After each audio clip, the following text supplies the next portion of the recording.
Micro ferro rods, are they even worth the hassle?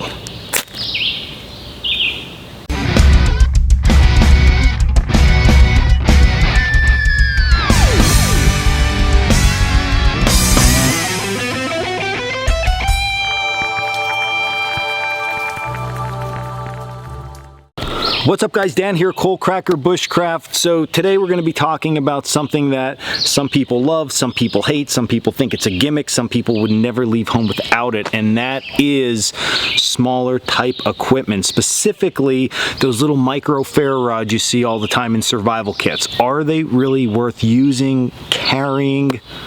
I mean, maybe that's how you feel. Maybe you have no idea, but I'm sure if you have been around this game for a while, you have had a small ferro rod in your possession. So here's what we're gonna do. We're gonna give you the rundown, at least what I think about the micro ferro rods, and we're gonna break it down, and I think you'll have a lot better understanding about this gear by the time you're done. So to totally understand this, okay, I think we need to just put the ferro rods off to the side of the campfire for a little bit and talk about the campfire itself. Because if we talk about the campfire itself, that's talking about something big and very easy to like wrap your mind around. And then when we shrink everything down, that concept will just shrink down. So really cool. All right, so when it comes to creating a fire, there are 4 components, if you ask me. Now, a lot of people know tinder, kindling, and fuel, but I literally hate, and I know hate's a strong word, I hate them terms. I think it confuses people. They even though you can remember the terms, they just don't make sense. So this is what I go with, 4 of them. I go with a heat source. That can be a ferro rod, that can be a lighter, that can be a match, that can be a ferro rod and birch bark, that could be anything that is going to make heat or a flame. All that like I clump into one. So we have a heat source, then we have small, medium, and large material. Way easier to digest and really think about when you start messing up with your fires or you're trying to create a fire and you're struggling. Heat source, small, medium, large, okay? So, for this demonstration to start out, what we're gonna do is talk about a match. Now, I'm like anti-kitchen match, they're horrible in the woods, but for the demo it works good. So when we light one of these matches, see why they're not good in the woods? It's out already, but let's just pretend that this thing's still lit, okay? So I light this one match and it's burning, okay? Now, our job as survivalists, bushcrafters, fire gods and goddesses is to take this one lit match and make it big into a campfire. So if I have this one match and I grab something big like this and I place it over it, I think everybody's going to agree that this match is not going to light this piece of wood on fire. So our flame source does not match our wood source, okay? So this would be something large, okay? So if we put a flame over something large, it's not going to work. But if I take that same flame source and I take something small and I place it over, most of us could probably say, okay, that flame's going to totally engulf this stick, hence creating what I like to call now 2 flame sources. So we doubled our heat output, okay?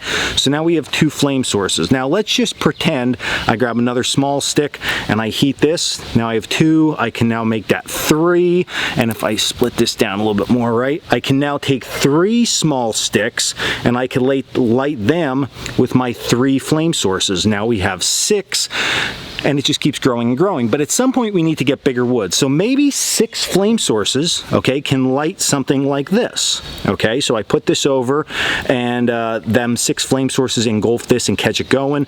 And now for purpose of conversation, we're gonna say, hey, now we have 12, right? And if I continue this process of adding these sticks, we go 12, 24, 36, 48, until we just build it up to whatever number we want, right? So let's just say we have 48 flames at this point. Now, can we put something like this over it? Yeah, maybe not, but it's gonna be close. So 48 engulfs this, now we're doubling that fire and growing it.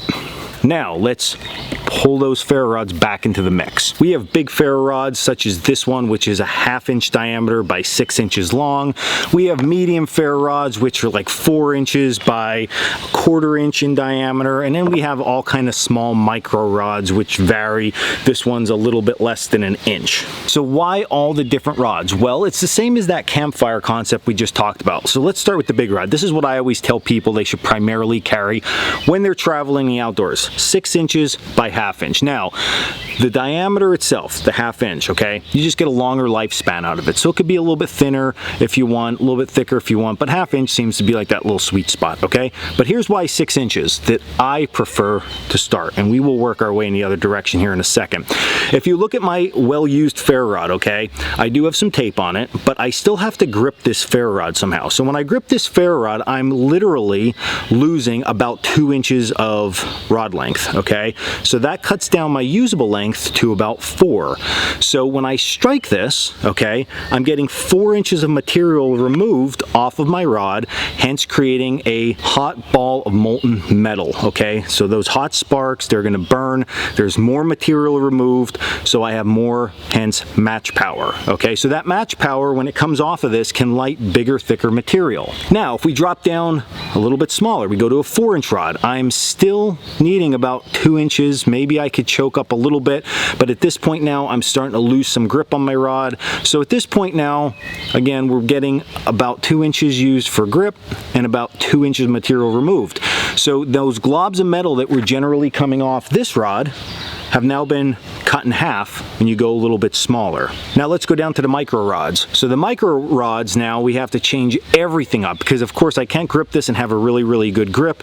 I'm gonna have to either set this down on a surface, I'm gonna have to pinch it, I'm gonna have to hold it at a different angle, and I'm not gonna be able to remove as much material. Even if I use edge to edge, for our sake of conversation, about 1 inch, that's all the material I'm getting. So when I use this for something like this, I'm getting 4 times more firepower coming out of this. All right, so we're gonna do a little comparison here. We have a multi-tool saw, which this is a great way to strike your ferrocerium rod, okay? So we're gonna use that for both larger and smaller rod. What we're gonna show here now is when we talk about that heat, longer burn time, we're gonna see the difference in real life then. Again, not taken away from one or the other, they both have their place, but just so you understand that. So let's start with the larger rod, okay? So a little bit better grip like we talked about, longer striking surface, okay? So when I do this, you can see we get a lot more material. It sizzles, it burns, look at that thing still going. A lot more material coming off that, okay? Let's now talk about a micro-sized rod, so something a lot smaller. Of course, no gripping area here, so we have to change up the way that we're gonna do this. And then the second thing is that because I can't grip it, okay, if I change my grip now, there's no way to hold it and strike it. So generally what we're gonna do is we're gonna pin this rod down. I would have whatever I'm trying to ignite in front of this, and now it's smaller, just little flicks of the rod, like that, okay? So you can see the difference. We're still getting sparks. Change up the technique a little bit. Same striking mechanism as the bigger one, just a little bit different the way we have to go about it. But looking at those two now in general, you can see how the larger rod is going to give you a lot more room for error with your material. The smaller rod has to be more on point, so smaller, thinner material for something like this to be able to flick that in versus a larger rod that I can put a lot more molten metal in there.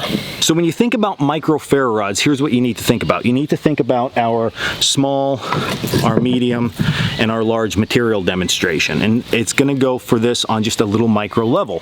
So if you're gonna use those sparks to ignite something, you can't ignite something large the same as you would use your big rod for, because this is gonna give a lot more heat and longer heat compared to something smaller. So we can say, hey, we gotta get rid of large material. Now, when I talk about this, I'm not talking about that exact stick, I'm just talking about the material we actually light. So let's think of fibers. And these fire starters, which we have all seen before, are a perfect example of fibers. So we take a fire starter like this, okay, and if we just lay it down and throw sparks on the outside, with that bigger rod, because we have more heat, more metal, longer burn time, it's gonna help dry out this material and get the surface area ignited. With the small micro rod though, on the other hand, you might have to spark this a whole bunch bunch of times in order to get it ignited. But if you fluff up the end, just like this, we're exposing smaller, finer fibers, matching the power of our ferro rod. So with a micro rod, we're using smaller, very thin, smaller than hair fibers to ignite because we don't have as much heat and as much burn time. So generally speaking, you can light a fire with this just as easy as you can with this if you know the process and the things that you need to tag team this or this with. So if you have a small micro rod, definitely go out and practice before you depend on it in an emergency type situation. Very, very important. Plus you get to spend some time in the woods. That's always fun. But until you get some time to go out and spend in the woods, go over to coalcrackerbushcraft.com and check out our whole line of fire starters and our blog and our classes and all the good stuff that's on the website. And then also hit like and subscribe down below. And if you did all of that, then it's time for you to go. All right, so until next video, stay in the woods.